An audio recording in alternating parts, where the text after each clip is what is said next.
Бүгін біз бірден дайындаған кезде мінсіз болып шығатын сметанник пирогын жасайтын боламыз.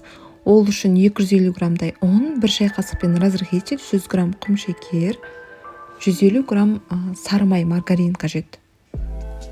Осының бәрін араластырамыз жақсылап. Ұн мен май, құмшекер бәрі жақсылап араласу керек. Осындай песочный болып тұрады.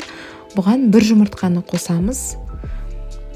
Тестасына 1 жұмыртқаны қосып, қамырын жақсылап иілеп, иін қандырып, жарты сағатқа холодильникке жібереміз. Бұл тестамыз дайын боламыз дегенше біз начинкасын жасаймыз. Начинкаға керек ең басты 3 зат, ол құмшекер, сметана, жұмыртқа болды.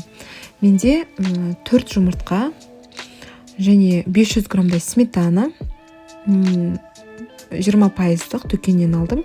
100 грамм құмшекер кетті начинкаға. Осының бәрін венчикпен немесе вилкамен араластырамыз. Бір-бірімен араласса болғаны, көп араластырудың қажеті жоқ. Содан кейін дайын болған тестамызды формамызға осылай қолмен жайып шығамыз әдемілеп. Қолмен жайып тегістеп болғаннан кейін сол начинкамызды құйып 180 градусқа 35-40 минутқа пісіріп аламыз. Осылай жасап көріңіздер, өте дәмді пирог.